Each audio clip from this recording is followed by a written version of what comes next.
आवडंबरीचं नृत्य करणाऱ्या बाईची पोरगी, ज्यांच्या पॅन्टीवाल्याला आवडंबरी नाही कळणार,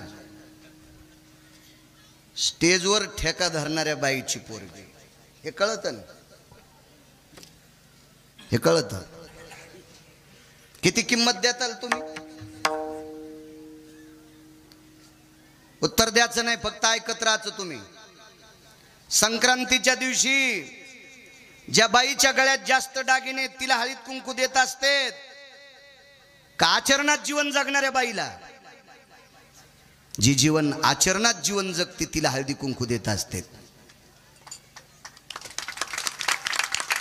मालकाचा पुरावा सीताराम बाबा, अति लावण्य रिकामी जागा, अरे ती सवाशीन म्हणू नये, कुंटल भर सोनं घातलंय पण चुकीचं कर्म आहे, तिला सवाशीन म्हणता येत नाही. मग मंगळसूत्र तिच्या गळ्यात लोखंडाचं असलं तरी चालेल, पण डोकं भरून पदर घेते, तिला हळदी कुंकू द्यायला पाहिजे. संप्रदायात किंमत आहे. आपल्या संप्रदायात आचरणाला फार मोठी किंमत आहे, देखाव्याला नाही. सासऱ्याच्या पुढून जाताना सुनान पदर पडू द्यायचा नाही, नाही राहिला तर खेळा ठोकायचा. बारीकशे भेटतात ना चपलाला ठोकायला. नाही तुम्ही नाहीत बोलणार आणि बोल जाऊ नका तुम्ही. मी भरलेला माणूस आहे, त्याच्याकरता आम्हाला जमते भरक्याला काय बोल. एखादा म्हणेल तुला कसं काय कळतंय, तर सुंबळ्या मी लग्न केलं ना, मला कळतंय ना, मी संसारातल्या लोकांसंग घासतोय ना, त्याच्यामुळे मला माहिती आहे. सासऱ्याच्या पुढून जाताना सुनान पदर पडू द्यायचा नाही, ही तिची आचारसंहिता. आणि सुन स्वयंपाक करताना सासऱ्यानं चुलीला पाय लावून शेकायचं नाही. आणि सासरा जर सुन स्वयंपाक करीत असताना चुलीला पाय लावून शेकत असल तर शहाण्या सुनानं धिलपी इकून ठोकायची, निकून काढायची, हातोड्यान ठोकायची, हातोड्यान. आचारसंहिता आपल्या संप्रदायात नेहमी नेहमी. आपल्या संप्रदायात बाबा अभंग किती पाठ आहेत, त्याच्यापेक्षा आपली बायको सोडून जगात जी स्त्री दिसल तिला माय आणि बहीण म्हणत असेल तर भारतातला एक नंबरचा महाराज. असे तर लय लोळायले तिकडे तिकडे वळचणीला, विठाला विठाला.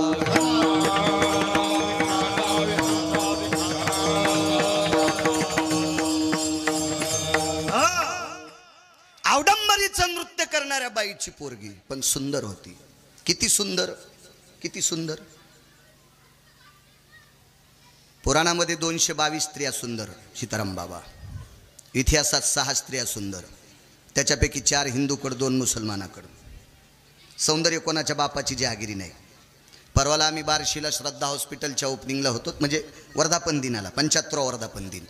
फार मोठं हॉस्पिटल, 2.25 एकरमध्ये आहे. त्या गायनिक होत्या मॅडम. त्या श्रद्धा मॅडमला विचारलं, का हो लेकरं सुंदर होण्याचं औषध आहे का तुमच्याकडे? नाही म्हणले. नाही, जगात असा एकही डॉक्टर नाही की त्यांनी एखाद्या माऊलीला औषध दिल्याच्या नंतर लेकरं सुंदर होते. आणि असं जर झालं असतं तर डॉक्टरायला काऊन हेकणे पोरं झाले? ते त्याच्या हातात असतं का? नाही नाही नाही नाही, काय नाही, तुमच्या आमच्या हातात नाही. सौंदर्य कोणाच्या बापाची जहागिरी नाही. एवढी सुंदर, एवढी सुंदर, एवढी सुंदर, तिच्या रूपाला आग लागली, इतकी सुंदर. आणि मग पाप्यांची दृष्टी तिच्याकडे बघत असताना पाहता श्रीमुख गोविंदाच्या रूपात ताकद किती मालकाच्या याच्यावर सांगतोय. आणि एके दिवशी ती व्याकुळ झाली, तिच्या लक्षात आलं आईचं जीवन मातीत गेलं, आपली अवस्था अशीच होईल, याच्याकरता तिने जंगलात प्रवेश केला. आणि ती जंगलात राहिली. जंगलात राहणाऱ्या 6 स्त्रिया, त्याच्यापैकी एक शबरी आणि एक ही एक, हिचं नाव आहे कानोपात्रा. जंगलात राहिली. एके दिवशी रस्त्याने त्या जंगलाच्या पायथ्यानं माऊली महावैष्णव ज्ञानोबराय, निवृत्तीदादा, सोपानदेव आणि मुक्ताई साहेब चालल्या होत्या. उंच डोंगराच्या कड्यावरून तिनं पाहिलं आणि चालत नाही आली, लोटांगण घातलं तिनं. तिनं विचार केला, सूर्यनारायणाच्या बिंबाकडे पाहिलं तर सूर्याचं तेज आणि ज्ञानोबरायचं तेज सूर्याच्या तेजापेक्षा कोटीपटीनं श्रेष्ठ होतं. सूर्यनारायणाच्या तेजानं अंगाला घाम येत होता आणि ज्ञानोबरायच्या तेजानं अंतःकरणाला पाझर फुटत होता, इतकं ज्ञानोबरायचं तेज होतं. आणि तिथून लोटांगण घातलं, ज्ञानोबरायच्या पायावर आली. विचारलं, माय काय कारण आहे? काय नाही, कल्याण होईल असा मार्ग सांगा. एकच काम कर, जाय पंढरपुरातल्या मालकाला बघ. धन्य कान्होपात्रा आजी झाली भाग्याची, भेटी ज्ञानदेवाची. माऊली महावैष्णव ज्ञानोबरायांची भेट झाली. आणि पंढरपूरला गेली. इतकं देवाला पाहिलं माझ्या माईंनो, इतकं पाहिलं, इतकं पाहिलं, इतकं पाहिलं, इतकं पाहिलं की त्याला पाहून पाहून डोळे झाकले आणि त्याच्या पायावर कायमचं देह सोडून दिला. इतकं पाहिलं, इतकं पाहिलं. पुजाऱ्यानं बाहेर ओढून काढली. त्यावेळेला शरीर सुटलं होतं. सगळ्या पुजाऱ्याने विचार केला, हिचा बायोडाटा बघा, कोणाची पोरगी आहे. बायोडाटा पाहला तर अवडंबरीचं नृत्य करणाऱ्या बाईची मुलगी होती. काय करायचं, काय करायचं, काय करायचं. एक तात्विक पुजारी होता. त्याच्या स्वप्नात विटेवरच्या मालकाने दृष्टांत दिला, अरे मला पाहत पाहत गेली. अंतकालेच मामेव स्मरणमुक्त. शेवटच्या श्वासापर्यंत मग भजन केलंय आणि शेवटच्या श्वासापर्यंत माझ्या रूपाला तिने अंतकरणात ठेवलंय. ही एवढी पवित्र झाली. माझी 16,108 पत्नीपैकी लक्ष्मी नावाची पत्नी ती डाव्या हाताला आहे. वामांगी रखुमाई दिशे दिव्य शोभा. पण ही वारांगणेची कन्या, हिला उजव्या हाताला जागा द्या. रोहिणीकर नाना तिला उजव्या हाताला जागा दिली. उजव्या हाताला. सीताराम बाबा परिणाम सुख किती सांगू. अहो लग्नात एखाद्या बाईचे पाय नाही धुतले तर ती कोकण्या मशिवणी फुगवती. हो आमच्या इथल्या बाईनं अख्खा आपटू आपटू घेतलं. हो कोणाला जीव दिल नाही. नुकताड का मला माहित नाही का. चपात्या हे कातडे का माहित नाही का. चपात्याला कातडे म्हणली ती, नुकतीला नुकताड म्हणली. हो वर्णाला वर्नाड म्हणली. मग मी आणलं बाई कोणीच नाही पाया पडू दे. म्यात लोटांगण घातलं. जमलं बाळू आता. मी पडलो पाया. म्हणलं जाऊ दे माया नको येड्यावानी करू, कशाला ताण घेती. हो आणि कहा नवऱ्याला नीट बोलत नव्हती. पण पडलो मी पाया, कारण बाकीच्या याला खाऊ देणे गेली ना. हा ओरिजिनल लवंग्या मिरच्याच्याच मिरच्या होत्या तिच्या अंगाला लागलेल्या. इतकी दाढ होती ती. हो पिराल कापाव इतकी आगाव होती. हो मसुबागी सुबाल नाही, पिराल कापाव इतकी आगाव होती. तुम्हाला काय राग येऊ देऊ नका, मी आमच्या इथली सांगायला. आणि अजून बी लक्षात घ्या, तुम्हाला राग येऊ नये म्हणून आमची इथली म्हणायलो. इतकी येडगळबाई आमच्या इथं नाही. हो पण उग आता इथली इथं कुठं अंगाव इस्तू घेऊ म्हणून सध्या अंगाव घ्यालो. आणि इथून गेल्यावर मग तुम्हाला विठाला विठाला.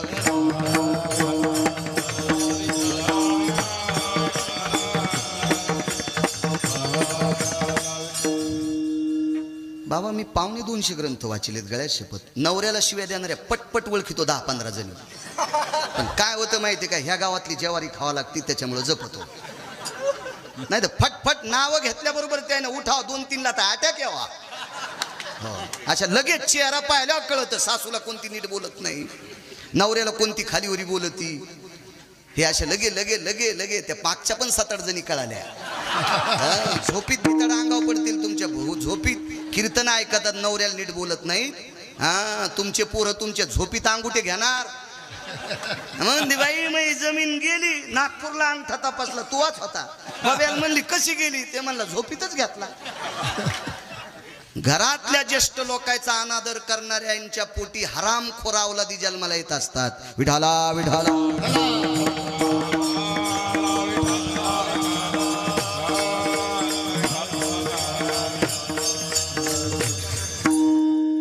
ते बाकीचा करता नाही कामाचा. आपल्याला एक मन माहिती आहे का सीताराम बाबा, जो मायबापाचा होऊ शकत नाही तो भाडवा कोणाचाच होऊ शकत नाही. ऐकली तुम्ही मन, तुम्ही तुमच्या लहानपणापासून ऐकल्याचं. जो मायबापाचा होऊ शकत नाही तो कोणाचाच होऊ शकत नाही. 9 महिने काय वेदना असतात. एखाद्या गायनिकला विचारा, काय राजे हो गाय अशुद्धा भय व्याप्ती नाम दुग्धा ती जायते वाचले सकंठे हृदया दुग्धा भयास्थिता. हृदयाची व्याप्ती करून मग रक्त जाळून दूध तयार करून आपल्या बालकाला पाजते ती माय असते. आणि तिच्या विरोधात जर तू गप्पा करीत असशील, तुला मानित नसशील तर तुला महाराज काय, अरे महाराज जाळशील तू आराम करा. काय सांगू लागलो. कानोपात्रा उजव्या हाताला दफन केलं. उजव्या हाताला मानेन तृप्ती सीताराम बाबा. न तू भोजनेन स्नानेन शुद्धी न तू चंदनेन. ज्ञानेन मोक्ष न तू मुंडनेन. सुभाषिते ज्ञानानं मोक्ष भेटल. हे टिळे टोपी केलेलं नाही. स्नानेन शुद्धी, आतराचे बोळ कानात घातलेलं नाही, स्नानच करावं लागेल. आणि मानेन तृप्ती न तू भोजनेन. हो तुमच्या माझ्यासारखा एखादा व्यक्ती आपण जर वारीला चाललो खांद्यावर पताक आहे आपल्याला भूक लागली, मधुकरी आदरानं जर भाकरी शिळी पाती वाढली तरी आपण ती प्रसाद म्हणून खाऊ, आणि फेकून देत असेल तर झाडाचा पाला खाऊ. मानेन तृप्तीनं तू भोजन, मानात इतका किंमत आहे. एवढं मोठं सुख आहे. किती मोठा मान. लक्ष्मी डाव्या हाताला, पैशाची मालकीन. कोणाला श्रीमंतन कोणाला भिकारी करायचं जिच्या हातात आहे तिला लक्ष्मी म्हणतात. ही डाव्या हाताला. आणि अवडंबरीचं नृत्य करणाऱ्या बापाचं नाव सांगता येत नाही अशा मुलीला उजव्या हाताला गोविंद जागा. परिणाम सांगू पुढचा. भारतातला नव्हे पृथ्वीवरचा कोण्याही देशातला जरी भक्त सीताराम बाबा गेला तर पहिलं दर्शन तिचं आहे. पहिलं दर्शन तिचं, मग मालकाचं, मग मालकिनीचं. केवढा जरी याच्या पलीकडे सांगू का, शेवटचे संत निळोबाराय. निळोबारायच्या नंतर वारकरी संप्रदायात कोणाचा अभंग स्वीकारला नाही. ते निळोबाराय सुद्धा अगोदर कानोपात्रेचं दर्शन, आधी कानोपात्रेचं, मग विटेवरच्या मालकाचं, आणि मग मालकिनीचं. एवढं सुख असेल का बाबा कोणाला? आणि एवढं जर कानोपात्रेला सुख प्राप्त झालं असेल तर पाहता श्रीमुख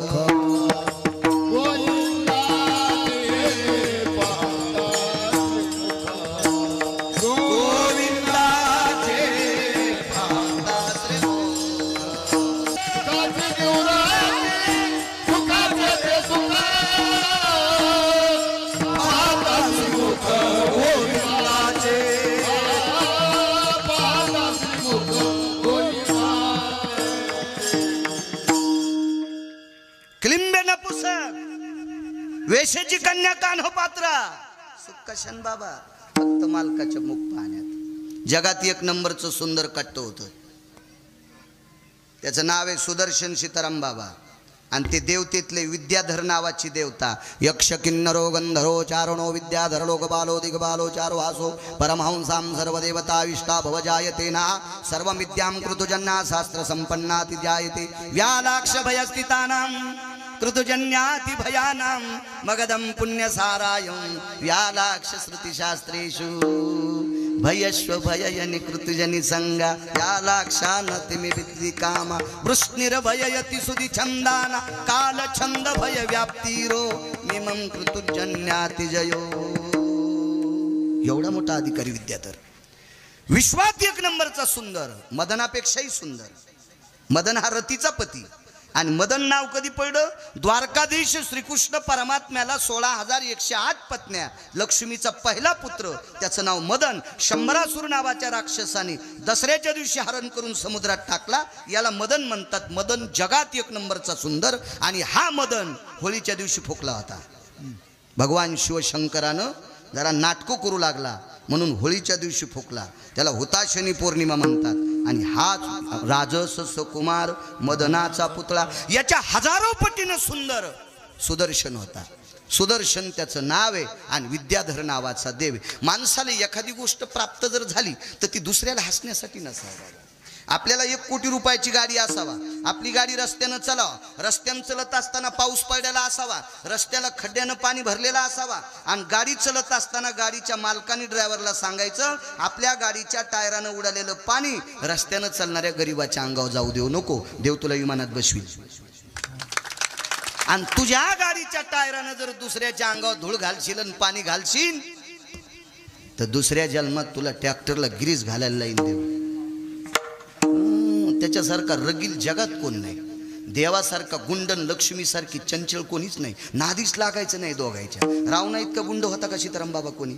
2:18 आपटू पंढरपुरातल्यानं हाणलंय. आता किती नंबरचा गुंड पंढरपुरातला? त्याच्यासारखा गुंडच कोण? एक जण म्हणला तालुक्यात आपल्यासारखा चालू कोणीच नाही. म्हणलं तुझ्यासारख्या चालूला ज्यानं जन्माला घातलं तो किती चालू असेल? तू फक्त टाटर चोरीत असशील, वायर चोरीत असशील, कोणाचे पाईप चोरीत असशील, कोणाचे बकीट चोरीत असशील, कोणाच्या बकीटाच्या दोऱ्या चोरीत असशील. इतकाच चोर आहेस तू. रावणानं जगाची मालकीन चोरली तरी हाणला. किती गुंड असेल तो? लक्ष्मी इतकी चंचल कोणीच नाही. गर्व धरायचाच नाही हिचा. ही कवा येईल आणि कवा जाईल सांगताच येत नाही. आमची इथलं शनिवारी बाजाराला आलं 30 किलो खसखस घेतली. खसखस कळत 30 किलो खसखस घेतली. इतकी नसती घेतली पण आपल्याकडं बापाचे पैसे चाललेत म्हणू द्या 50 किलो घेतली. करंजाला तिळ त्या अनारशाला तिळ लावायला तर कशाची खसखस घेतात ती लय महाग असती म्हणून. इथं मोठा वाडा पोकळ वासान वारा जाई भासा भासा उगच आपलं नुसतं आवा नाहीचा घरात 12 तिळ फिरत सोंगतलंय मोकार टेकन चौकीत लुगडे एक.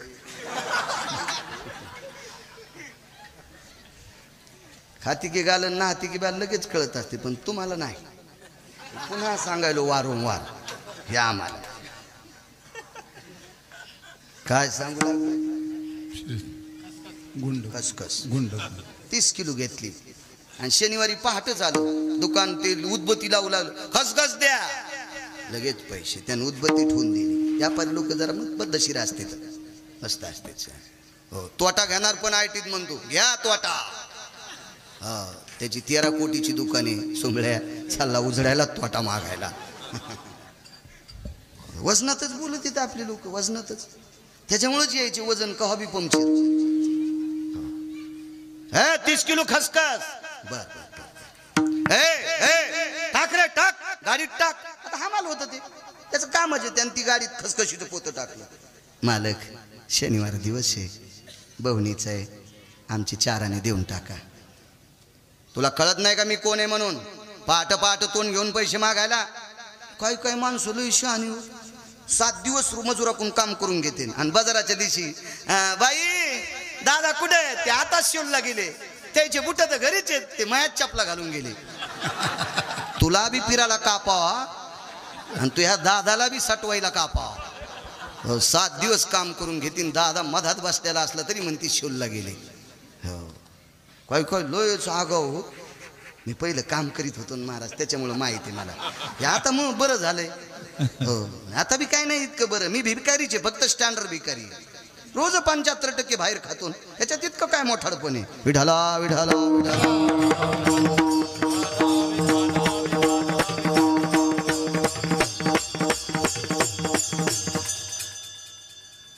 पैसे तर दिलेत नाही आम्हाला पण खालीवरी बोललो.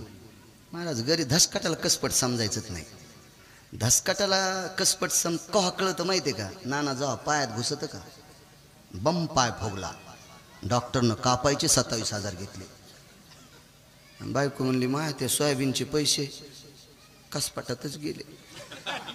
मग इतकं कसं कसपट मला वाटू लागलं रे. पण ते त्यांना पाय सुजीला एक कसपट लय आगाव असते म्हणून कोणाला समजत का असे. या बा या काही काहीनं याच्या जोरावर गोरगरिबाचा अन्याय केला. आता यायची पोरं त्याच्या गाड्यावर ड्रायव्हर येतो.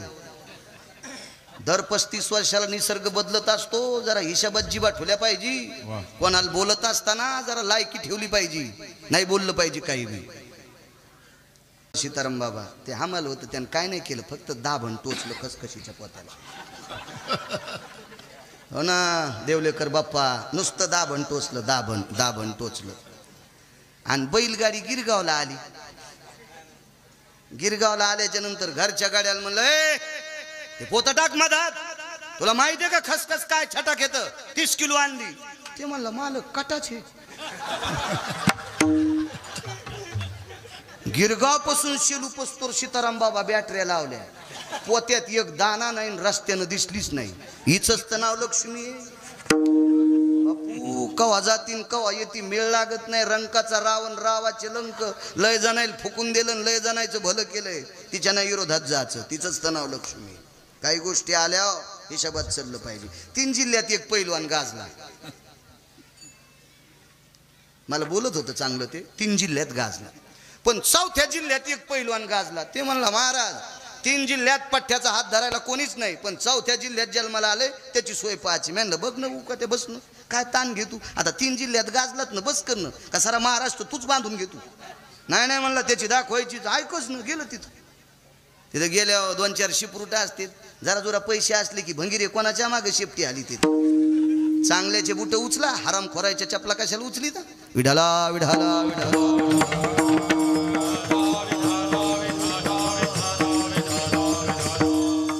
सीताराम बाबा मी कोणालाही मोठं म्हणत नाही. आताच नाही पहिल्यापासून म्हणत नाही. या त्याकडे लय पैसे आहेत. एक जण म्हणला आमच्या पलंगाला सोन्याच्या इटा आणि काय कामाच्या बापाचे पित्र घालीत नाहीस.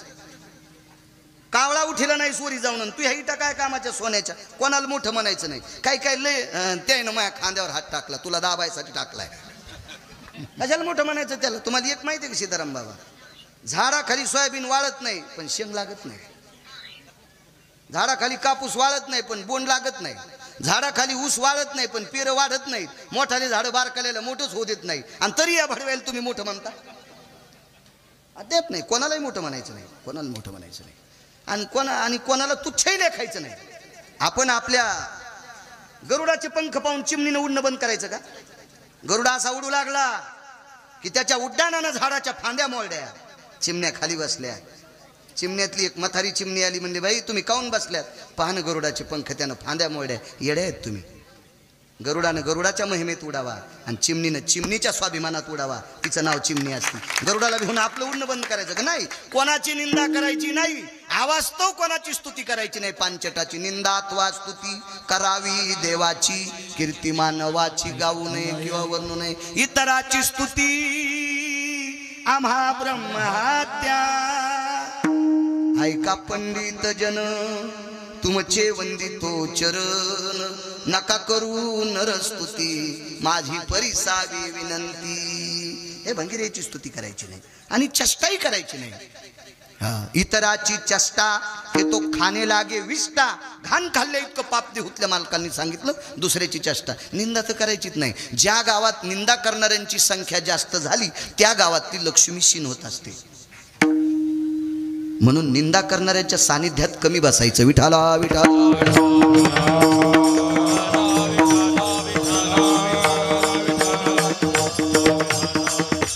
हा सुदर्शन नावाचा विद्याधर इथपर्यंत आलो. अति सुंदर, अति सुंदर. लक्ष्मी किती चंचल आहे, देव किती गुंड आहे, इतका सुंदर सुदर्शन. पण रस्त्याने एक साधू चालला सीताराम बाबा. तो साधू 2-4 जागेवर वाकलेला होता. आता शासनाने त्याला दिव्यांग शब्द दिलाय. म्हणजे पुढव खुळा लंगडा असं म्हणत होते, आता तसं म्हणत नाहीत, आता त्याला दिव्यांग म्हणतात. तो साधू चालला आणि त्या साधूला हसूला, देखो बोला कैसे तेडे बाबा चल रे सुदर्शन.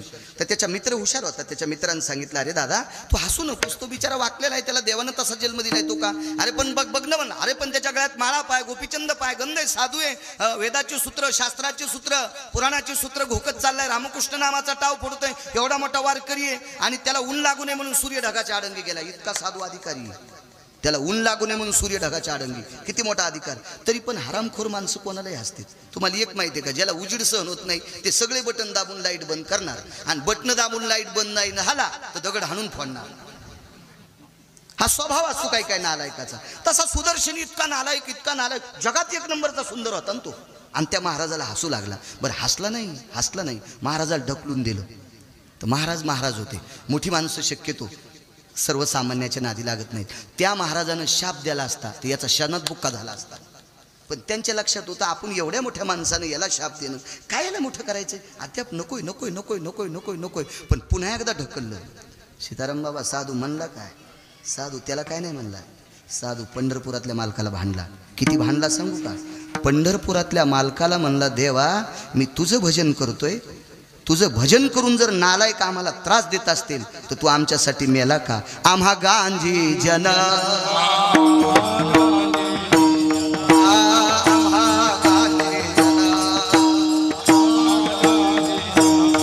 तरी का मेला नारायण, तरी का मेला नारायण,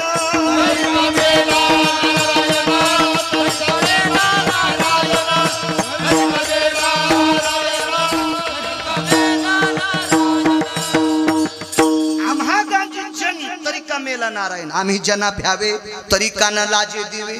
देवाला ही सुदर्शन सांगूनही ऐकत नव्हतं. आमच्या इथलं ते पैलवान गेलंच 4थ्या जिल्ह्यात. तिथं गेल्यावर त्याच्या संघचे ते उतरले, म्हणले पैलवान कुठे. गावातली एक बाई म्हणली ती पैलवानाची आजी भाकरी टाकायली. 2-4 पत्राचं दारी स्वयंपाकघर होतं आणि मागं 7-8 पत्राचं, आणि त्याची आजी भाकरी करू लागली. 92 वर्षाची म्हातारी, गालाच्या झुरळ्या लोंबलेल्या, हो अशी मस्त कानात टापसं होते, 3 पीस नव्हतं, हो मस्त पुतळ्याची माळ होती, जोतं नव्हतं ते बैलाचं. असं मस्त जुन्या काळात ती म्हातारी होती ना ती, हो अशी पद्धतशीर भाकरी करू लागली. आणि पहिलं, ए आजी पहिलवान तू नातू आहे का? अरे तुरच. ती म्हणली, हो दादा माझ नातू. कुठे? गव्हाला पाणी द्यायला गेलाय. ते म्हणलं पहिलवान गव्हाला पाणी काय खातू? भाकरी आणि चटणी. ते म्हणलं मी 9 क्विंटल बदाम खाल्लेत, 7-8 वर्षात 9 क्विंटल बदाम खाल्लेत म्हणे. ते म्हणली बदाम नाही, आम्ही शेंगदाण्यालाच बदाम म्हणून खातो. अशी म्हातारी होती ती. बर बर कवा येईन? एकला लाईन जाती, मग येतोय. बसले गाडीतच, गरमू लागलं ना, कौरक चालू ठेवते, जळण न तेल. म्हातारीला दया आली, म्हणजे या रे पोते टाकलेत. बसले बसले म्हातारीन गरम गरम एक एक भाकरी वाढली. बाबा कोणाला साधं समजू नये. एक एक भाकर टाकली आणि भुरकी कोरडीच वाढली. आता ते पहिलवान काजू खाणार आणि ते कोरडी भुरकी खातं का? ते म्हणलं बाई तेल आहे का? म्हातारीन 10 किलो कळडी भाजून ठेवते आरड घेण्यासाठी. तर तिने मुठमुठ कळडी सगळ्याच्या ताटात टाकल्या. याच्यातच तेल आहे. काय बोलती म्हणे म्हातारी, याला घाण्यावर न्यावं लागते, आता आरड घ्यावं लागते. म्हातारी म्हणली बाप्पा 2 महिने झालं भाजल्यात, मला आरड घ्यायला टाईम नाही ना, आम्ही घाण्याचं तेल खात नाहीत. आणि मग हे तेल पिळानं. म्हातारीचं 92 वर्ष वय होतं सीताराम बाबा. तिनं पैलवानाच्या ताटावरल्या कळडी घेतल्या ना, अशा पिळल्याबरोबर कळ कळ कळ कळ तेल पडलं. पैलवान जेवलं, बुट तिथंच इसरले, गाडीत बसलं. तिथंच बुट इसरले, गाडीत बसलं. म्हातारी म्हणली बुट राव दी माय, तू 92 वर्षाची, तर कळडी पिळल्यावर तेल काढ. तू या नातानं मला पिळल्यावर काय काय काढीन. येतो म्हणला माय, मी येतो येतो येतो येतो ना, येतो येतो. 10 काटाल कसपट समजायचं. सांगितलं सुदर्शनाला नीट वाग रे, ऐकत न गेला. साधून शाप दिला नाही, देव कोपला. 4 जाग्यावर वाकलेल्या साधूला हसत होता. सुदर्शने सरप झाला बाबा, सर्प झाला. पर्याय विचारला, याच्यातून मुक्त कधी हो? पाहता श्रीमुख गोविंदाचे. वृंदावनाच्या ठिकाणी सगळे गवळी चालले होते. सखे ग वृंदावनी जाऊया, सखे ग मुरलीधरा पाहूया, सखे ग वृंदावनी जाऊया, सखे ग मुरलीधरा पाहूया. सर्व गोप गोपी आपाल वृद्ध होते. हा सर्प गेला तिथे आणि संध्याकाळी नंद बाबाजीला गिळलं पायाकडनं. चाहूल लक्षात आली, मशालीच्या प्रकाशात पाहिलं तर नंद राजाला या सर्पाने गिळलेले, अजगराने गिळलेले. गवळी धावले, काठ्या मारतात, मरत नाही. बलराम दादा आले तरी नाही. त्यावेळेला विश्वाचा बाप जगदानंद कंद जगतपती गोविंद प्रभू मर्यादा द्वारकाधीश कृष्ण परमात्मा आले आणि परमात्म्याला बघितल्याबरोबर त्याच्यातून दिव्य ज्योत निर्माण झाली. पार्षदाने विमानात बसली आणि विद्याधर लोकात त्याला नेऊन घातलं. त्याच्या पूर्वजांनी विचारलं, का रे तू एवढा चूक केली, त्या चुकीमुळे तू सर्प झालता, एवढं मोठं दुःख होतं आणि पुन्हा विद्याधराच्या रूपाला आला, हे दुःख गेलं आणि तुला सुख प्राप्त झालं, औषध कोणतं? पाहता श्रीमुख गोविंद.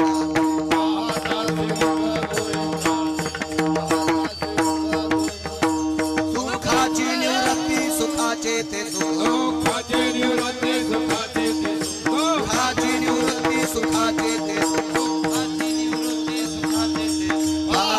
श्रीमुख गोविंदाचे.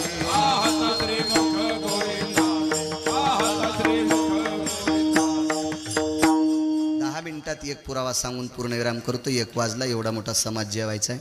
समय जाणं आपला नियम आहे. तुम्ही म्हणताल तुला कटाळा आला, असं नाही. एवढे मोठी पंचक्रोशीतून आलेली पाहुणी मंडळी आहेत, आज त्यांना वारकरी म्हणत असतात. एवढं मोठं गाव. एक पुरावा सांगतो, रूपात किती ताकद. 222 मंत्रीपदजीच्या नवऱ्याला ती बाई किती वजनात असेल बाबा? किती वजनात? मी 6वीला 7वीला 4 ठणला गेलो, तर ती फीस माफ करायची होती म्हणून एबीसी फॉर्मवर सही घ्यायची होती सरपंचाची. तर ते घरी नव्हतं. मग शिकेट होऊन गेलं उपसरपंचाकडं. तर मग ते फॉर्म गिम कागद गिगत, परिस्थिती नाजूक होती तवाची. आताची इचकू नका, मागची इचकू नका, उगा नुसतं ऐकत राहा. मग मी ते फॉर्म घेऊन गेलो. तर मी म्हणलं बाई थुत्र घेऊन चलत येत पहाटच, आणि 10 वाजता गेलतो. आणि 10 वाजता पहाट असती का? हो, झोपा घेऊ दे ना माय. हो, मतदान टाकलं तर काय नेतात का, खातात का काय आम्हाला? उठलं की शिकेन, उठलं की सह्यान, उठलं की शिकेन, उठलं की सह्या. काय सुनिलं त्या बाईनं. आणि 2-3 शेळ्याच्या लेंड्या झाड लागली. हो ना, इतकी वाजनात.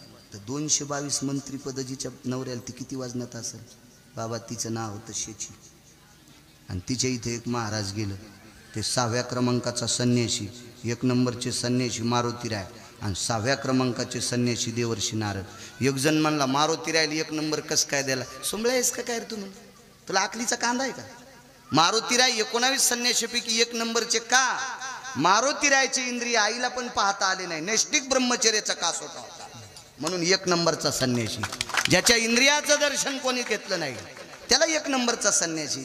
आणि मारुतीराय नुसते 1 नंबरचे संन्यासी नाही, जगातला वारकरी बी 1 नंबरचा। येऊनी जन्मला मरकट तो वैष्णवा माझी अति श्रेष्ठ, हनुमंत मनावया कनिष्ठ ऐसा पापिष्ट कोण आहे। काय पैठणच्या मालकांचं वाक्य। आणि याच्या पलीकडे सांगायचं बाबा आपण महाराज कोणी काही निदान भाकरी तरी लोकांच्या खातोत का नाही, आपण नारळाच्या खालचं जाऊ द्या पण भाकरी पण लोकांच्या खातोत का नाही? मारुतीराय इतके अधिकारी वारकरी भाकरी सुद्धा खाल्ले नाही।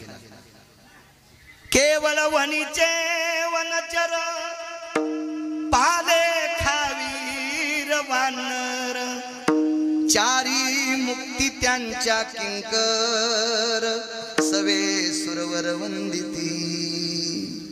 केवळ वनीचे वनीचर पाले खावीर वानर, चारी मुक्ती त्यांच्या किंकर सवे सुरवर वंदिती। देवता वंदित होत्या, काम फुकट केलं बाबा। पाला खावोनी या वाहिले पर्वत, पाला खावोनी या वाहिले पर्वत, बांधियला शेतू सिंधुवरी,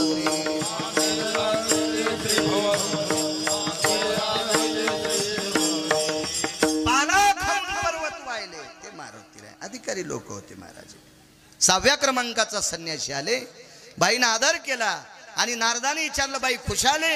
बाई वजनात बोलली, माझ्यासारखी सुखी त्रिभुवनात कोण नाही। आणि नारदाला कशाला बोलायचे, फकड साधून त्याला काय त्याला ते वजनात कशाला, त्रिभुवनात माझ्यासारखा सुखी कोण नाही। त्याला माहीतच नाही नारद किती आगाव होतो, आगाव असतात ते लोक। काय गरज आहे का त्याला काय मागायचं का ठवाचं का काय? नारदाने सांगितलं बाई जरा हिशाबात बोल, तुला अजून 1.5 महिन्याला रवळगावला तुरी कापायला जायचंय। सगळं मेकअप केलेलं इतळलं, 222 पद नवऱ्याच्या हातात आणि ती बाई रवळगावला तूर कापायला यायची। ती म्हणली नारदा हिशाबान बोला, मी एवढ्या मोठ्या मंत्र्याची बायको कशी तूर कापायला जाईन? म्हणले बाई 1.5 महिन्यात तोच बॅलेन्स संपायले, वरी कौरक राहता येते।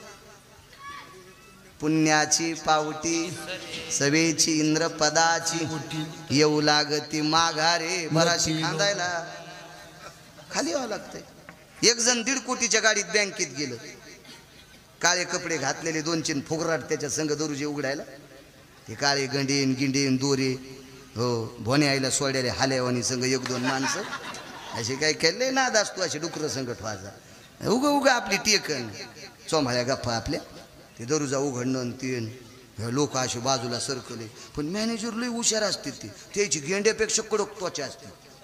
त्या नॅशनल बँकेचे अधिकारी लई निबर कातड्याचे असते, त्यानं वरी कुटवळा करून पण नाही पाहिलं, अंगठ्यान गिंठ्यान बाजारी होते का कशा काय माहीत, पण असं वजनातच ते बँकेत घुसलो। पण ते मॅनेजरनं पाहिलंच नाही। तितक्यात एक म्हाताऱ्याला फोन आला नाताचा, दादा तुमच्या नातीला आमच्या ताईला दवाखान्यात नेले आणि डॉक्टर म्हणले 80,000 लागते। जांभळी शर्ट टाकलेलं बनिलीच म्हातारं बसलो आणि त्या बँकेत गेलो। म्हाताऱ्याला पाहिल्याबरोबर मॅनेजर या या या या बाबा या, कॅशियरला सांगितलं जवळ उडराल नीन तिथंच अंगुठा घे, 49,000 काढून दिले। हा कशावर आला? नातू संग, रस्त्यान गाडी उभी करू नका, हो कोणी हानीन वाचका। मॅनेजरनं त्याला सांगितलं आणि 1.5 कोटीच्या गाडीत आलेल्याला विचारलंच नाही। मग हे तापलं ना, याशी भंगिऱ्याला लई ताप येते पटपट, हो लय ताप येत असते भंग, जे काही कोणाच्या कामाचे नसतात का ते भले पत्र तापल्यावर तापत येत, चिमण्या बसत नाहीत आणि काहीच बसत नाही, लय नाद असतो त्याला, वाटोळीत काही उडत हो काही बी काही नाही। तुम्ही चांगली पत्र दाबा ना, हो चांगल्या वळहायच्या दाबलेल्या पूर्ण उडत आहे का नाही, नाहीत वळ उपसत नाही, पण वाहटोळी चांगल्याचा बाजारीच किती।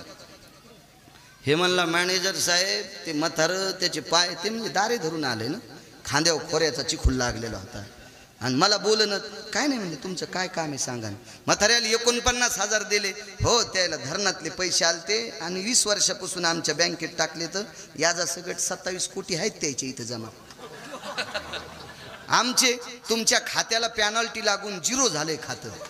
तो 1.5 कोटीच्या गाडीत जरी आला सोमळ्या तर बँकेत तुला किंमत आहे का? का नाही. बँकेत किंमत, खात्यावर पैसे आहेत त्याला. आणि वरी किंमत कोणाला आहे?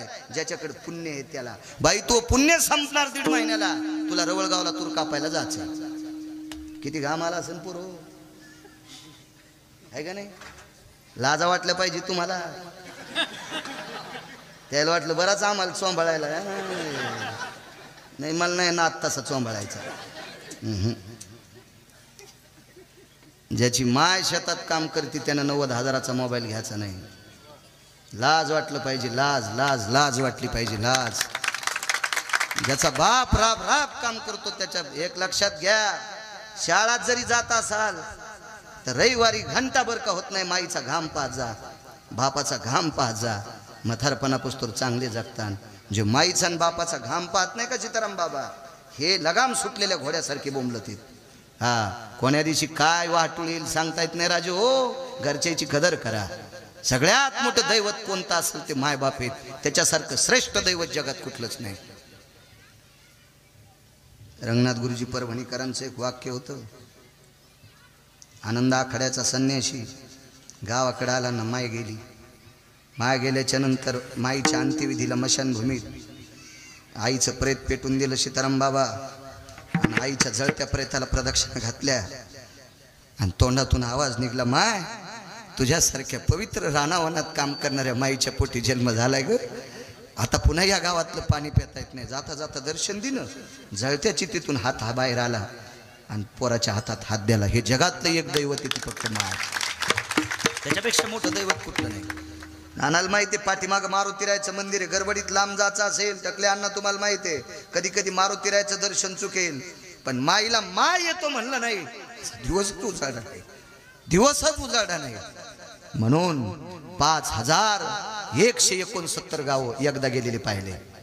रवळगाव तर 27 वर्षापूर्वी पाहिले. 27 वर्षापूर्वी लिहिलेले इतके गाव फक्त माईच्या आणि बापाच्या आशीर्वादावर. तुम्हाला एक सांगू का, माय बापानं कमवलेली श्रीमंती टिकण्यासाठी देवाचा आशीर्वाद नाही, संताचा आशीर्वाद नाही, त्याचाच आशीर्वाद लागतो. आपल्या पाहुण्याला 527 एकर जमीन होती, फक्त नाव सांगत नाही. जवळचा पाहुणा 527 एकर जमीन शेवटी मंदिरात मेला. ग्रामपंचायतनं माती केली. मी डोळ्यानं पाहिला. मी 6वीला असताना त्या गावात लग्नाला गेलो. लग्नासाठी त्याला उशीर झाला, 1.5 तास लग्न थांबिलं आणि ग्रामपंचायतनं त्याची माती केली. 527 एकर जमीन. अजून एक व्यक्ती होता 213 एकर जमीन. माझ्या लहानपणी 5 रुपयानं सिगरेट, 5 रुपयाच्या नोटीनं सिगरेट पेटिली. 5 रुपयाच्या नोटीनं सिगरेट पेटिली. 5 रुपयाच्या नोटीनं. नदीत मरून पडला. 3ऱ्या दिवशी सळड्या गावसाला. काळ बेकार आहे राजू, काळ बेकार आहे. काम करत राहा. हे टेकी नका आणू. तुम्हाला एक सांगू का, संत आणि देव याच्यानंतर जगात कोणती शक्ती असेल तर बाबा पैसा नावाची शक्ती. पैसा आणि संत, देव आणि संत याच्या बरोबरीचा देव पैसा नाही. पैसा नाही, पण देवाच्या आणि संतापेक्षा कमी बी नाही. एक सोपं वाक्य सांगू का, रक्ताच्या नात्यातली हरामखोर पाहुणे तुमचं वाजल्यावर तुम्हाला पत्रिका देत नाही. तुमचं संपल्याच्या नंतर रक्ताच्या नात्यातली पाहुणे सुद्धा तुम्हाला पत्रिका देत नाहीत. धनवंता लागी सर्व मान्यता आहे जगी. म्हणून नीट कामं करत राहायचे. आपल्या वाट्याला आलेलं काम करायचं. अर्थ नावाचा पुरुषार्थ आहे. पैसे बाबा मेल्यावर संग नेत नाहीत, पण मरेपर्यंत लागत असते. केळीचे सालटे घरी आल्यावर खात नाहीत, पण केळी सुखरूप येण्यासाठी घरापर्यंत सालटे आणत असते. पैसे मेल्यावर सोबत नेत नसते, पण मरेपर्यंत लागत असते. म्हणून दिवसात 8 रुपयाचं खात असाल तर 80 रुपये कमवून घरी येत जा. तो भारतात जगण्याच्या लायकीचा आहे. तो गावात जगण्याच्या लायकीचा आहे. 8 रुपयाचं खाऊन जर 1 रुपया कमवत नसेल तर त्याच्यापेक्षा पटात उठलेलं कुत्र बरं कितीतरी. ती निदान कोणाच्या पुढे शेपूट तरी हालीत आहे. विठाला विठा.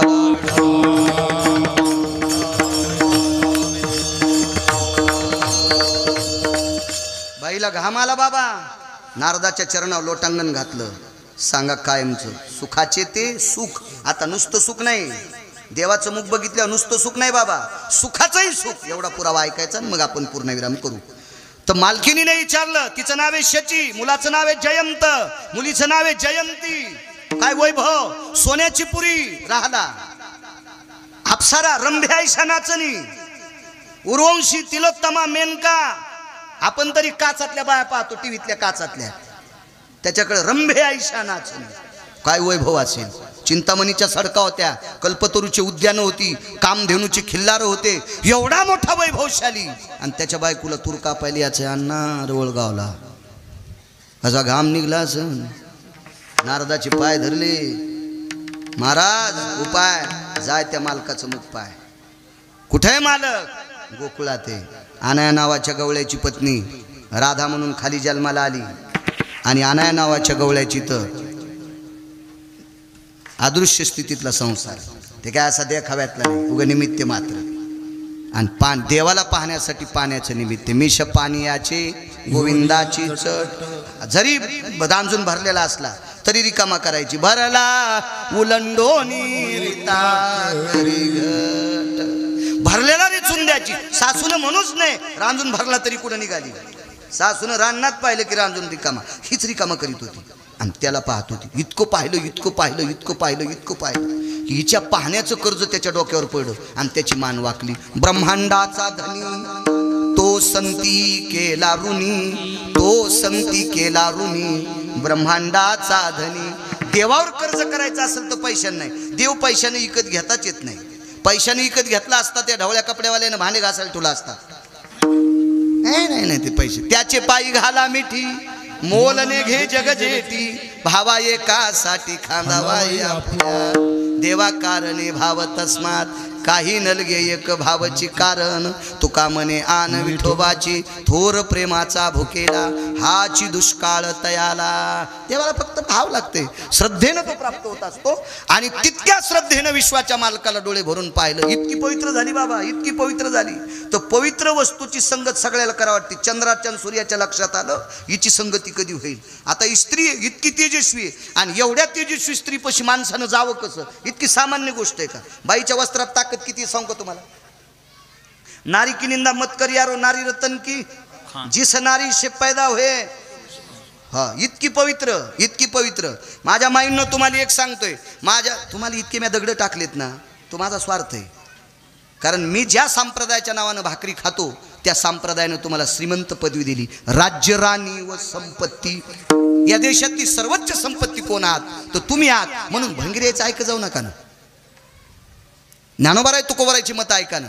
उपास 29 सांगितलेत, फक्त 24 एकादशा सांगितल्या, 5 परवान्या सांगितल्या, प्रदोष आणि सोमवार एक टाइम जेवण उपास आहे. याच्या व्यतिरिक्त ज्ञानोबाराय तुकोबारायनी एकही उपास सांगितला नाही. दसरा झाल्यावर आपल्या बायका जास्त आजारी पडतात, जास्त आजारी. आणि काही सोंग नवरात्रात म्हणे भेंडरं चलत येत, देवी मेंढी आहे का देवी, काही सोंग, काही सोंग, काही सोंग. हे असं काही सांगितलं नाही, काही ऐकायचं नाही. अशा काही चुकीच्या गोष्टी अद्याप नाही, अद्याप नाही. हे पण लई पागल झालेत काही काही. हे तरुण पोरं पण नवरात्रात चप्पल घालायचे नाही, बाजाव बसायचे नाही, 9 दिवस उपास धरते ना, दसरा झाल्यावर घोरपडी धरीत. देवीच्या गोळ्या संपल्या का तुमचं कल्याण कराल, ती गोळ्या घालीन तुम्हाला. विठाला विठाला विठाला,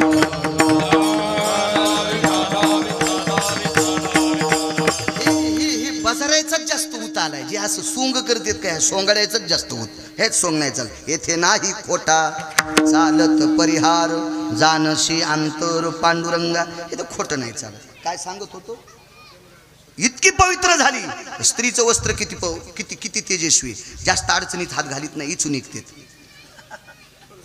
द्राक्षाच्या बागाला कशाचं कुंपण आहे, साड्याचे. भाजीपाल्याला कशाचं कुंपण आहे, गोईन पाहतोत का नाही सीताराम बाबा आपण. साडीला काटे आहेत का, तिला हुक आहेत का, पण डुक्कर पण तोंड लाईत नाही. बाईचा स्पर्श झालेल्या साडीला डुक्कर पण भेट आहे. म्हणून आपल्याला कोण्या क्षेत्रात मोठं व्हायचं असेल ना, तर यायच्या लांब राहिलं पाहिजे.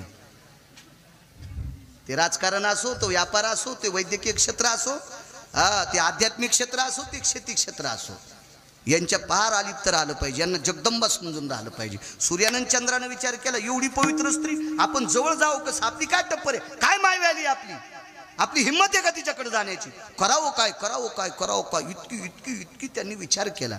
एका साधकाला प्रश्न केला. त्या साधकानं सांगितलं, तिच्या जवळ जाण्याचा एकच पर्याय, तिच्या कानातल्या कुंडलात प्रवेश करा. एका कानात सूर्य आणि एका कानात चंद्र, वार्याने कुंडल हाले, डोळे मोडी तर राधा चाले. इतकं देवाला पाहण्याचं पुण्य वाढलं. तर तीच इड झालं, राधेला पाहून बोलले हरी, बैल दोहितो नंदा घरी. भारतात माणूस नाही गायला वासरं सोडून बैलाची धार काढणारा, पण विश्व ज्याच्या ताब्यात येतो, जगाचा बाप तुम्हाला आणि मला इथं किती दिवस ठेवायचंय आणि कोण्या दिवशी मळ्यात नेऊन फुकायचं, ज्याच्या हातात आहे त्याला जगाचा बाप. एक जण म्हणला आमच्याकडे 150 डॉक्टर आहे. म्हणलं तरी मरत असतील माणसं. वैद्य वाचविती जीवा तरी कोण ध्याती देवा. असं काय माणसं वाचायचं औषध डॉक्टरकडे नाहीत ना. आणि तसं असतं तर जयदेव जयदेव जे डॉक्टर साहेबच म्हणले असतील लोक, पांडुरंगाची आरतीच केली नसती, ज्ञानोबाराय तुकोबारायला मानलंच नसतं. तसं काही नाही. डॉक्टर हा वाईट आहे असं म्हणायचं नाही. डॉक्टर हा आजाराचं निदान करून औषधोपचार करणारा व्यक्ती आहे, तो देव नाही. विठाला विठाला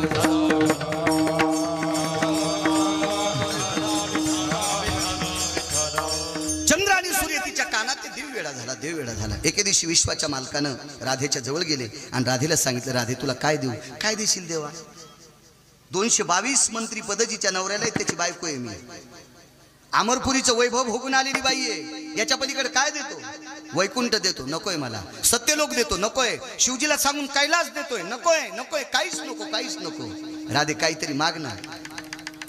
शेचीच्या लक्षात आलं हे सगळं वैभव एके दिवशी मातीत जाऊन रवळगावला तूर कापायला जावं लागते. हे मागायचंच नाही. मागितलं काय? मी ज्या दिवशी जाईल, माझा देह ज्या ठिकाणी समर्पित होईल त्या ठिकाणची माती तू गंध म्हणून कपाळाला लाव. गोपी चंदन उटी तुळशीच्या माळा. देवळगावकर मला सांगा, नवऱ्याच्या नावानं कुंकू लावणारी जगात प्रत्येक बाई आहे, पण बायकोच्या नावानं कुंकू लावणार आहे का जगात? फक्त पंढरपुरातला मालक. राधेच्या अंगाची माती जिथं पडली त्या ठिकाणची माती कपाळाला लावली आणि वारकरी संप्रदायात दंडक दिला, तुम्हाला माझं व्हायचं असेल तर गोपीचंद कपाळाला लावा. महाराज विश्वाच्या मालकाच्या कपाळावर जाऊन बसली. याच्या पलीकडचं सुख आहे का बाबा कोणतं? पाहता श्रीमुख गोविंदाचे मुख बघितलं की दुःख जातं. इतकेस इतीत नख एका बाईला एकदाच देव पाहिला 7व्या अवतारात मर्यादा पुरुषोत्तम रामचंद्र. इतकी पुढे गेली, इतकी पुढे गेली, देह समर्पित केला, बापानं जाळली, अंगेत टाकली. कालांतरानं पुन्हा त्याच कुळात जन्माला आली. आस्वलाची जामवंताची मुलगी. याला 16,107 बायका. पंढरपुरातल्या मालकाला 16,107 बायका. त्याच्यातली एक बाया लईत म्हणीत असतात. पोरगी पाहायला गेल्यावर संचायला सांगतात जरा बऱ्या घरची बघा, जिचं ग थोडं जड ती पाहुणी गोड, जिचं ग थोडं जड ती पाहुणी गोड. यायला काही बी आणा वाटते, बोटुळे आण, पापडे आण, आमक आण, तमक आण. आणि ग थोडं आणणाऱ्या काम करीत नसतात, हे बी लक्षात ठेवा. त्या कामाला लाईत असतात, कामाला लाईत असतात. तर देवानं सांगितलं, आईनं सांगितलं, कृष्णा जरा पैशावाली घेऊन ये बापा. गेले ना आणली आसोली. इतीत केसन, इतीत नख तिला. काय कृष्णा काय आणलीस? म्हणलं आई तूच म्हणलं पैशावाली आण. मग हिनं पैसा, हिच्या बापानं मनी दिलाय. 21 क्विंटल 78 किलो 44 तोळे सोनं रोजचं देतोय. 26,666 तोळे 8 मासे, एक भार गुणिले 8, 21 क्विंटल 78 किलो 44 तोळे, पावणे 22 क्विंटल सोनं देणारा मनी. इतका हुंडा तिच्या बापानं दिलाय, पण ही सांभाळायची. श्रुतीनं प्रश्न केला, देवा तुला लक्ष्मीसारखी पत्नी आहे, सत्यभामेसारखी पत्नी आहे, राईसारखी पत्नी आहे, 16,107 होता, मग आसोलनी सोबत का केलं लग्न? आसोली सोबत. ए गांधावाल्या, तू 2 डोळ्यानं आंधळ्या नवरी संग लग्न करशील का? नाही म्हणलं ते, नाही म्हणलं, नाही म्हणलं. ए जिला चालता येत नाही ती संग लग्न करशील का? करशील का? तिच्या बापाने 20 एकर जमीन दिल्या, मग तर संडासला नेशील तिला. तूच तांब्या घेशील आहे का नाही तिचा? हा गथुडा असलं की काही करायचं नाही का? एका पोरानं पोरी पाहिल्या बाबा. शेवटी पाहुणे कदरलेन म्हणले आता याला पोरगी द्यायची नाही. मग मागून मागून 10% केस त्याचे ढवळे झाले. तर म्हणला महाराज काही म्हणा, कशी का असं पण मी करतो. आणि एक जण म्हणला महाराज आमच्याही बबीचं लग्न होईन, कसा बी असं नका पण आता बघू. तर ती अशी हुशार होती, तिला सुतळ्या बांधून साडी नेसवा लागत होती. आणि यानं ती पसंत केली. पण यानं पसंत केल्या म्हणल्यावर पोरीची माय म्हणली बाई जावायनं पसंत केली हो, पण मला ते पाहू द्या. तर ते म्हणले आता पाहुण्याच्या पुढे तुला जाता यायचं नाही. तर कवडाच्या खिंडीतून जावाय दाखिला. तर ती म्हणली त्याला नाही पोरगी द्यायची. काऊन? ते सुरुवातीला मलाच पाहायला आलता म्हणलं. कायच नालायकपणा, काय नालायक. किती विचार करतो आपण, किती विचार करतो बघा. आसोलीन कशी केली असेल. श्रुतीनं प्रश्न केला, देवा इतक्या या स्तराला गेलेली पशुवनी ती बायको का केली. तर विश्वाच्या मालकानं सांगितलं 7व्या अवतारात तिनं मला जंगलात पाहिलं आणि त्याच्यानंतर डोळे झाकले, जगातलं काहीच पाहिलं नाही, ते पुण्य उदयाला आलं आणि म्हणून तिला मला माझी पत्नी विश्वाच्या मालकाची बायको झाली. पाहता श्रीमुख गोविंदाचे विढोबार खुमाये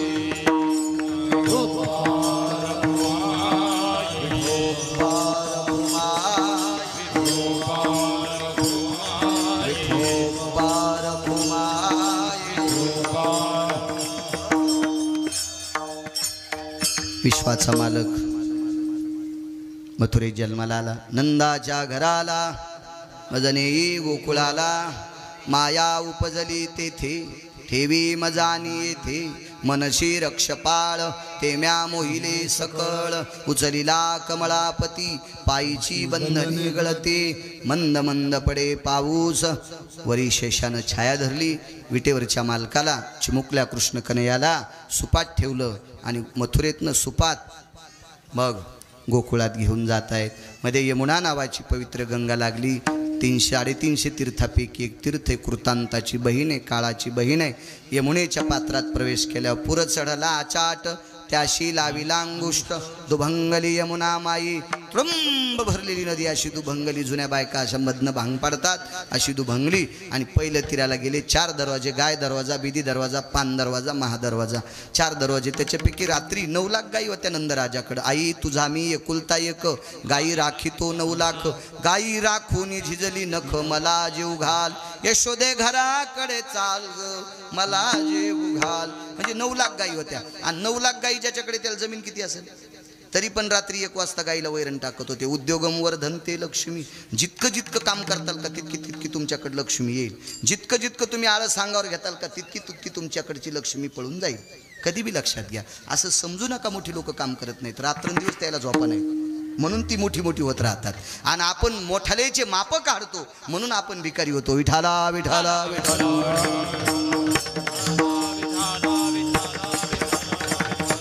आणि मग एवढे मोठे ते दार उघडं ठेवलं, आतमध्ये भगवंताला ठेवलं. माया घेऊन गेले, विरा ठेवून घेतल्या गारा, अमृत देऊन घेतली काजी. सकाळी पाहिलं तो पुत्र आहे. फिरविले दोन्ही कन्या आणि चक्रपाणी. सर्व गोकुळात चर्चा झाली. गवळण म्हणती गवळणीला, पुत्र झाला यशोदेला. एक धावे एकी पुढे, वाटी ताटी सुंट वडे. नंदा घरी झाली दाटी. सर्व गोपी जमा झाल्या.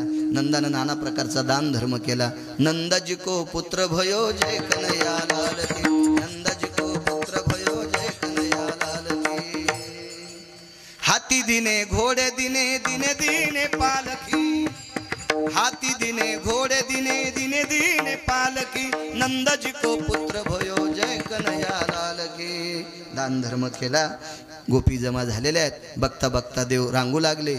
तळवे तळहात टेकित, डाव्या गुडघ्याने रांगत. रंगणी रंगनाथ होम्या देखील असे. रांगू लागले. रांगता रांगता चुरू लागले. चलता चलता खोड्या केल्या. ह्या खोड्या करत असताना यशोदेनं सांगितलं, आता जाई राणा सबे घेऊन गोधना. पावा घोंगडी घेऊन पायी रानात जा. रानात नाना प्रकारचे खेळ खेळले. हमामा लगोरे विटी दांडू. गाई वासरं सांभाळले. तिथं ब्रह्मदेवाने माव केली. वत्स हे चोरून या, सत्य लोकाशी नेली. गोपाळ गाई वत्स दोन्ही ठाई रक्षिली. ब्रह्मदेवाचा गर्वहरण केला. नाना प्रकारचे अगासूर बगासूर अरिष्टासूर धेनुकासूर मोठमोठाले राक्षस मारले. कालिया नावाचा सर्प मारला. अहंकारी होता, पाणी दूषित करीत होता. त्याच्या डोक्यावर नाचलं भगवान परमात्मा. त्याच्या डोक्यावर नाचले. त्याच्या तोंडातलं रक्त बाहेर काढलं आणि एवढा कालिया आणि त्याला समुद्रात विलीन करून टाकलं. त्यानं सांगितलं, मला गरुड मारतोय, आता मारणार नाही. माझ्या पावलाच्या पाऊलखाना तुझ्या पायावर आहेत. गरुड आता तुला मान्यता देईल. त्या कालियापासून यमुना निर्वैर करून टाकली. वाटेल ते गावातही नाना प्रकारच्या कोणाच्या चित्त चोरी येले. नंदाच्या नंदने दह्या दुधाची चोरी केली. त्यानं केलीच नाही, त्यानं चित्ताची चोरी केली. बऱ्याच एक जण गोपी म्हणली याला हाणायचं. भगवान म्हणले पाहू हिची सोय. तिच्या घरी गेले. दारात असे पायात सुंदरसे पैंजण घातले होते. बारीकशे पैंजण, त्याला घुंगरा असतात आणि घुंगराचा आवाज जरा भारीच असतो मला वाटतं. काही काही 1.5-1.5 एकर घातल्या त्या आवाजाच्या पाईप. आता त्या ह्या घुंगरात जर हे जरा ठोकर असते वाटतं, मी काही पाहिले नाही पण असं काही काहीने सांगितले ना त्या नादानाद. एक जण तर ती रिंग डोसक्यावून येत होतं बाप गावात वाजन म्हणून, गावाच्या बाहेर जोस तर रिंग डोसक्यावून यायचं आणि बैल हातात गावाच्या बाहेर जाऊन धरीत होतं. हो 69 एकर जमीन अशी गुळगुळच गेली. ते घुंगराचा आवाज लय भारी असतोय म्हणे असं लोक म्हणतात, आपल्याला काय माहित नाही. एक जणाकडे 250 मशाली सोन्याच्या होत्या, मरताना कांदा पण नाही भेटला खाला, चट मशाली गेल्या. हा गंगूबाई नावाची नृत्यांगना होती, नंबर 1 ची नृत्यांगना. तिचं ऐकून ते एक लावणी गायली होती. मधुर मिलन आज लाभला सुगंध सोन्याला, लावणी भुलली अभंगाला, लावणी भुलली अभंगाला. 250 मशाली सोन्याचे, एक एक मशाल 1.5-2 किलोची. छट गेल्या, छट ठोकायला मशाल नाही राहिली. हो इतका घुंगरा. आता याच्या पायातले घुंगर म्हणल्यावर कसे असतील. नाचल्याबरोबर बाई म्हणली काय चांगलं नाचत आहे, इन मधात मारीन म्हणली, मधात बलिलं नाच ना, एकटा नाही नाचत म्हणलं. अरे माणसं कोण नाहीत ना, मग काय होतं वाड्यातली वाड्यात. दार लावू नाही म्हणलं, दार लावल्यावर हवा येत नाही, धरला ताल, हे कोणाला नाचित नाही. नाचता नाचता म्हातारे हौदाकडच्या कोपऱ्यात नेले. आता मालकीन एकच होती, बाहेरच्या अशाच होत्या. सुनाला नीट न बोलणाऱ्या. सुन स्वयंपाक कर म्हणली तर मग कंबर दुखायली, आणि शेजारीने स्वयंपाक करताना ही उंडी करून देत होती. म्हणजे पहा किती शहाणी ही झाली. तेव्हा मांजराची सावली पडली होती हिच्या अंगावर. अशा काय काय बाया बघा ना, सुनान स्वयंपाक कर म्हणल्या म्हणजे पाठ दुखायली, आणि शेजारीन चपात्याला आटावल्या तिला उंडी करून देऊ लागली. कितीच बाहेर. त्याच्यामुळे नीट राहत नाहीत. म्हातारे का गुणाचे असतात को काय काय. नीट बोललं पाहिजे. मला वाटतं दोघींना आपलं आपलं जीवन सांभाळलं पाहिजे. सून जर माहेराला गेली ना तर येताना पिसा आणला पाहिजे, आणि आल्या आल्या सासूच्या पाया पडायचं. ते कसा का असं ना, जंपर होईन आणि टोपरं बेतन, पण आल्या आल्या सासूच्या पाया पडायचं म्हणायचं आत्या माझ्या माईनं तुम्हाला पीस दिलाय. हो आत्या लगत म्हणती वचा बाई काय सुनेनं पाहणं बाई, बघा ना बाई कसा पीस आणलाय, चंद्रावानी चमचम चमकायलाय अशी म्हणती. हे म्हाताऱ्या काय काय ते पीस खराब असल्या आलीन टाकणं टाकायला धुडकं घेऊन सुनानं दूध सांडून दिलं, काळा चहा केला. हे डाळी एका हातानं वाजत नाही ना. सुरुवातीला म्हाताऱ्या जर नाराज झालते, आता सुना नाराज झालते, आता दोघी खुश झाले. हिशाबात राहिलं पाहिजे. हिशाबात सुनायला एक सांगतो, ह्या म्हाताऱ्यानं एका लुगड्यावर राहून तुमच्यासाठी जमिनी कमवून ठेवल्यात. सुनायला जरा जरा लाजा वाटल्या पाहिजे. म्हातारेपणी म्हाताऱ्याला सांभाळायचं. एका बाईला 1.5 एकर जमीन, बाबा 27 एकर जमीन केली. विचारलं बाई कशी जमीन केली 1.5 एकरची. घरचं रान 6 ते 7.5 खुरपीत होते, आणि 8च्या नंतर शेजाऱ्याचं खुरपीत होते. मालकानं घरच्या रानात पहाट चांदणी रात्र असल्या वाऊत हाणायचं, कोळप हाणायचं, आणि लोकांच्या इथं वाटेल ते काम करायचं. 27 एकर जमीन कमिली. 27 एकर जमीन किती सांभाळायला पाहिजे त्या सासू सासऱ्याला. 72च्या दुष्काळात याने एक टायमाच्या भाकरी खाल्ल्यात, तेव्हा आपल्याला इथे जमिनी कमवून ठेवल्यात. म्हणून इथल्या प्रत्येक मुलांना आपल्या मायबापावर आदर करायचा. आपल्या बायकोनं जरी शहाणपणा केला तर अशी चांगली खलसायची, म्हणजे मारायची नाही. लालनात पालेन ती भार्या जरा कान पिळायचा, मुकाड्या बस म्हण. त्यानं ईदभर जमीन कमिल्यामुळं आपण नीट खातो. नाही तर म्हातारी ती जमीन इकून गोव्याला नेली असती तर आपल्याला नाशिकला इटा उचलायला जावं लागलं असतं. हा मुंबईला गटर उपसावं लागले असते. कधी कधी घरच्याचा आदर करी जा, आणि मग पंढरपुरातल्या मालकाकडे जायचं. घरच्या गाईला पाणी पाजिन, पंढरपुरातल्या गाईला वैरण द्यायला, आणि ती गाय खातच नाही. तिच्या तोंडावर मारलेलं असते. ती तोंडात पान धरी तीन सोडून देते. लगेच तिथं सेल्फी फोटो घेतला, मी चंद्रभागेत गाईला वैरण चालली. तुला हाणायला पाहिजे सोंगळ्या. घरच्या बायला पाणी पाजत नाही, नाटकं करतो सोंगड्या नुसते. अशी नाटकं नाही चालत. काय सांगू लागलो, गेलं इसरून. हा पैंजण ते वाजले. म्हाताऱ्याने आल्या नाचीत नाचीत हौदाकडच्या कोपऱ्यात, आणि पोरायला म्हणला 5-10 मिनिटानं नळाकडच्या कोपऱ्यात आतल्याने सांगितलं देवा जमलं. पोरायला म्हणला बाहेरच्या म्हाताऱ्याला काय घे नाही बाबा. घरची मुख्य मालकीन म्हणली कृष्ण एकदा असं केलं आणि एकदा असं काऊन केलं. काय नाही म्हणलं, मला झटकाच येतोय. बाई झटक्यात मरत आहे. ते म्हणलं मरायचा येत नाही रे, मला कसा मारायचा झटका येईल. थांब मी तुला ताकन भात देते. ते म्हणलं ते शिव काय गौसन. मधात गेल्या म्हणली बाई मेल्याचा झटका कळाला ग असं केलं तर हा कट्टे मधात घातले ना असं केलं तर बाहेर घातली बाई यशोदे गोकुळी राहावी की जावी आवरी आवरी आपुला खाना मग भगवान वृंदावनाच्या ठिकाणी शृंगा सगलेश भविषिदां प्रसाद रस्तु कवलायां व्याधी निरशन हितार्थ